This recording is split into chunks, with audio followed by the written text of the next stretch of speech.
Hello guys, machine learning tutorial में Python के concept में आज हम लोग पढ़ेंगे वेरिएबल्स के बारे में।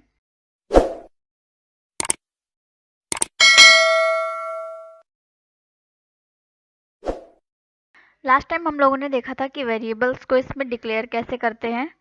आज हम लोग देखेंगे लोकल और ग्लोबल वेरिएबल का स्कोप कहाँ तक होता है और कैसे हम उसको फंक्शन में डिक्लेयर करते हैं और डिफाइन करते हैं। तो वेरिएबल ऑफ स्कोप, दो तरीके के स्कोप होता है, आप लोगों को पता होगा अगर आपने सी या सी प्लस प्लस पढ़ा होगा। तो होता है लोकल और ग्लोबल।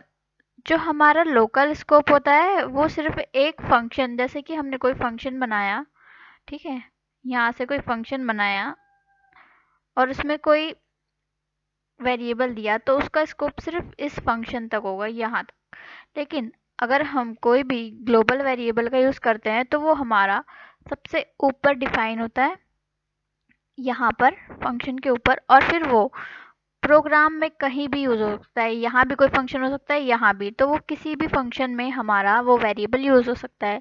लेकिन जो लोकल वेरिएबल वाला फंक्शन है वो सिर्फ इतने ही स्कोप में यूज़ होगा। तो इसकी डेफिनेशन देखो। When a variable is declared in the main program, those variables which are not declared in any of the entities and can be used anywhere in the program are called global variables, है ना।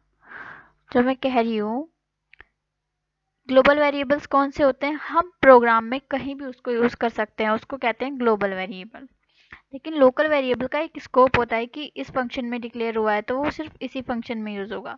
लेकिन global variable क्या होता है, सबसे ऊपर हम इसको डिक्लेयर कर देते हैं और फिर हम इसको प्रोग्राम में कहीं भी, किसी भी दो तीन फंक्शन बना दिए और प्रोग्राम में कहीं भी हम इसको यूज़ कर सकते हैं।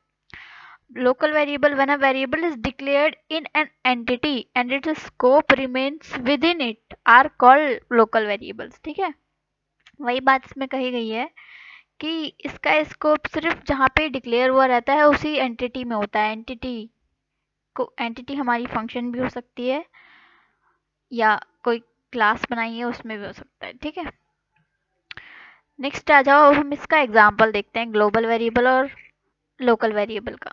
वेरिएबल 1 डिक्लेयर किया हमने, इसको हमने वैल्यू दी है 32। अब देखो, ये है पाइथन, तो इसमें सीधा हमने वेरिएबल का नेम डिक्लेयर कर दिया है। यहाँ पे कुछ भी नेम दे सकते हैं वेरिएबल का, जैसे इसने वेरिएबल 1 दिया हुआ है यहाँ पे। ठीक है, हम यहाँ पे कुछ भी ले सकते हैं, ए बी सी डी कुछ भी ले सकते हैं। और हमें यहाँ पे देखो डेटा टाइप लगाने की ज़रूरत नहीं है पाइथन में। ठीक है, मैंने पहले बताया था कि हमें इसमें डेटा टाइप लिखने की ज़रूरत नहीं होती है। पाइथन में अपना खुद उसी तरीके से वैल्यू स्टोर करता है। उसको पाइथन में पता रहता है कि ये 32 है तो इसका मतलब ये इंटीजर टाइप की वैल्यू है। तो ये है हमारा ग्लोबल वेरिएबल। अब उसके बाद आ गया हमारा फंक्शन। यहाँ पे फंक्शन डिफाइन रखा है, डेफ FUNC हमारा फंक्शन नेम है, ये हमारा पैरामीटर है और ये हमारा ऑपरेशन हो रहा है सम equals two variable 1 plus para. अभी जो पैरा है ये क्या है, ये हमारा लोकल वेरिएबल है। ठीक है, ये सिर्फ जहाँ तक इसका फंक्शन है वहीं तक ये अपना वर्क करेगा। उसके बाद हम इस पैरा को यूज़ नहीं कर सकते हैं, पैरा की वैल्यू को। प्रिंट सम, ये वाला सम यहाँ पे प्रिंट होगा, जो भी यहाँ पे ऑपरेशन कैलकुलेट होगा। फिर उसके बाद प्रिंट वेरिएबल 1, यहाँ पे हमारी दो चीज़ें प्रिंट होंगी। देखो कैसे हो रहा है ये प्रोग्राम। फंक्शन 2, ये FUNC यानी कि कॉलिंग हो रही है। कॉलिंग हो रही है किसको, हमारे फंक्शन को कॉलिंग हो रही है। यहाँ पे 2 जो है ये पैरा को दिया जा रहा है, यहाँ पे पैरा की वैल्यू हो गई कितनी, 2। ठीक है, 2 हो गई ना इसकी पैरा की वैल्यू। अब ये वाली लाइन आ गई, यहाँ पे क्या हो रहा है, वेरिएबल 1 क्या है, 32, और पैरा क्या है, देखो 32 यहाँ पे क्यों आ रहा है, ये क्योंकि ग्लोबल वेरिएबल है ना। अगर अगर ये यहाँ पे नहीं होकर के नीचे होता ना तो फिर हम इसको, इसकी वैल्यू नहीं ले सकते थे, क्योंकि तब ये लोकल वेरिएबल होता। अभी ये ऊपर है, हमारा फंक्शन से ऊपर है, डिक्लेयर हो रखा है, तो अभी ये हमारा ग्लोबल वेरिएबल है। तो हम यहाँ पे कितने भी फंक्शन लिख लेंगे हम वहाँ पे इसकी वैल्यू यूज़ कर सकते हैं। ठीक है, तो अभी यहाँ पे हो गया ये वैल्यू इसकी 32।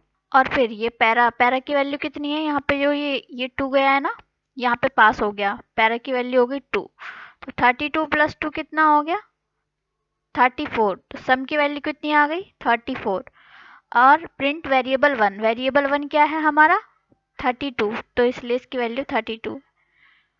ठीक है, इस तरीके से हम लोग वेरिएबल्स को ग्लोबल वेरिएबल और लोकल वेरिएबल के साथ हम वर्क कैसे करते हैं ये हमने आज बता दिया। ठीक है, तो ये था वेरिएबल। इसमें बहुत आसान है, अगर आप लोग सीखना चाहो तो फिर पाइथन बहुत ही इजी लैंग्वेज है। ठीक है, कमेंट बॉक्स में प्लीज़ अपने क्वेश्चन पूछ लेना जो भी डाउट हो अगर आपको। Thank you for today.